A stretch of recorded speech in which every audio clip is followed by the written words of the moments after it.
না, জামাত তো একটা আইডিওলজিক্যাল পার্টি এবং বাংলাদেশের সবচেয়ে পুরাতন রাজনৈতিক দল। জামাতের জন্ম হয়েছে ব্রিটিশ ভারতে 1941 সালে। তারপরে এদেশে আমরা শেখ মুজিবুর রহমান সাহেব জামাত সহ কিছু রাজনৈতিক দলকে নিষিদ্ধ করেছিলেন। তারপরে আমরা 79 সালে আবার যাত্রা শুরু করেছি। তো জামাত একটা তার নির্দিষ্ট গোল নিয়ে বাংলাদেশের মানুষের কল্যাণ এবং মানুষের অধিকার প্রতিষ্ঠা করার জন্য নিরন্তর সংগ্রাম করে আসছে। প্রতিটা স্বৈরাচার বিরোধী আন্দোলন, দাবি আদায়ের আন্দোলন এবং প্রতিটা ইনসাফ প্রতিষ্ঠার আন্দোলনে জামাত অন্যতম স্টেক হোল্ডার হিসেবে অনেক ত্যাগ স্বীকার করেছে।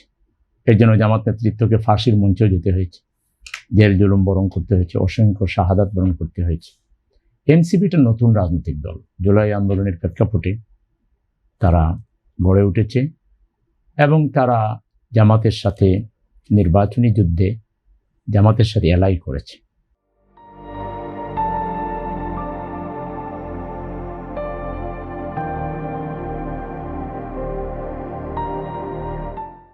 একসাথে এসে ইলেকশনে তারা 30টা সিটে ইলেকশন করেছে তারা এবং 6টা সিটে তারা ওন করেছে।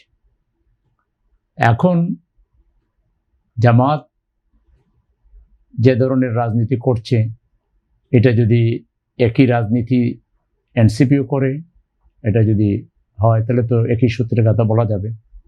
কিন্তু এনসিপির সকল কথাবার্তা তো একই জামাতের লাইন, একই অ্যালায়েন্সে থাকলেও যে সবাই একই সূত্রে গাথা হয়ে যায় এটা বলা যায় না। তবে এনসিপি তো জামাত এর সাথেই এখন আছে, আমরা একসাথে পার্লামেন্টে আছি এবং এনসিপির প্রধান নেতা যিনি, তিনি বিরোধী দলের চিফ হুইপ হিসাবে দায়িত্ব পালন করছেন। সেক্ষেত্রে আমাদের সাথে তাদের একটা ভালো সম্পর্ক রয়েছে। আমরা অন্তত জুলাই আন্দোলনের প্রেক্ষাপটে 5 কোটি মানুষের যে রায়, এই রায় বাস্তবায়নের দাবিতে আমরা এক এবং অভিন্ন ভূমিকা পালন করছি এবং আরও অনেকগুলো বিষয়ে আমরা দেশে এই যে রাজনৈতিক সমঝোতা হয়েছিল ইউনূস সরকারের ঐক্যমত কমিশনের মাধ্যমে, যে অধ্যাদেশগুলো তারা দিয়েছিলেন সেগুলো যে পার্লামেন্টে সংখ্যাগরিষ্ঠতার জুড়ে বর্তমান সরকার যে কতগুলো ল্যাপস করে দিয়েছে, কতগুলো সংশোধন করেছে, কতগুলো পাশ করেছে মানে সংশোধিত আকারে, এই বিষয়ে পার্লামেন্টে আমরা এক এবং অভিন্ন সুরেই কথা বলছি। কিন্তু তাই বলে তারা পুরোপুরি একেবারে সব ক্ষেত্রে একই সূত্রে চলে আসছে, বিষয়টি বোধহয় সেরকম না। উনি হয়তো লার্জ স্কেলে এটাই বোঝাতে চেয়েছেন যারা যাদের সাথে থাকে। আগে যেমন আমাদের আর বিএনপিকে জামাত বিএনপি, বিএনপি জামাত, জামাত বিএনপি বলতে থাকতো, আমরা একসাথে ছিলাম কিন্তু দুইটা পৃথক দলই ছিলাম। কিন্তু মানুষ বলতে গেলে বিএনপি কোনো ভুল করলো ওটা জামাতকে এই ভুলের জন্য দায়ী করতো, জামাত কোনো ভুল করলো ওটা বিএনপিকে দায়ী করতো।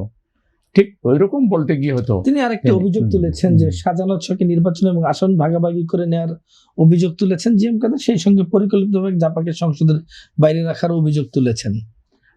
ওনাদের বিরুদ্ধে কেউ পরিকল্পনা করেছে কিনা জানি না, তবে নির্বাচন নিয়ে কিছু প্রশ্ন তো বিভিন্নভাবে এসেছে। যেমন একজন উপদেষ্টার বক্তব্য জামাতের ব্যাপারে, বর্তমান বিরোধী দলের ব্যাপারে, যে তাদেরকে আমরা মেইন স্ট্রিম হতে দেই নাই।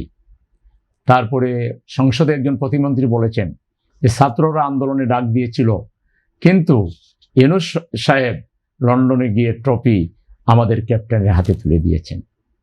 তো নির্বাচন হওয়ার আগে যদি ট্রফি কেউ পেয়ে যান আর একজন যদি বলেন যে মেইন স্ট্রিমে আসতে দেই নাই, তাইলে কিছুটা রহস্যের জন্ম তো দেই। তাছাড়া নির্বাচনের দিন রাত 2টা-3টা পর্যন্ত জামাতের সিট আগাইয়া বেশি, বিএনপি কম ছিল, কিন্তু হঠাৎ করে দেখা গেল যে একটা পরিবর্তন এসে গেল, এখন জামাত পিছিয়ে গেল, বিএনপি আগায় গেল। এই রহস্যের কোল কিনারা কিভাবে হবে? সাধারণত নির্বাচনে কাউকে জয়ী ঘোষণা করে ফেললে ওইগুলো আর আমরা তো এমনও শুনছিলাম যে জামায়াতের আমির এবং এনসিপির আহ্বায়ক নাহিদ ইসলাম দুজনে হারার পথে ছিলেন। এটা হলো একটা জাস্ট বানোয়াট, একেবারেই বানোয়াট কথা। এই জন্য যে জামাতের আর আমির হেরে গেলে তাকে জিতাই দিবে, আমরা বিএনপিকে এরকম কোনো দল মনে করি না এবং এটার প্রশ্নই উঠে না। এটা মূলত ওই যে কারসাজিগুলো করা হয়েছে এটার মধ্যে একটা ব্যালেন্স করার জন্যই একটা বানোয়াট কথা সামনে এনে এটা হাজির করা হয়েছে। আসল কথা হলো যে জামাতের আমিরের যে বিপুল জনপ্রিয়তা, তিনি যে আসনে ইলেকশন করেছেন, সঠিকভাবে ভোট কাউন্ট হলে তিনি আরও কমপক্ষে 50,000 বেশি ভোট পেয়ে জয়যুক্ত হতেন। এই 50,000 কমিয়ে দিয়ে এখন নতুন বয়ান দাঁড় করানো কেউ কেউ করার চেষ্টা করেছে, যে দুপে টিকে নেয় মানুষ এটাকে একটা পাগলের প্রলাপ হিসেবেই মনে করেছে।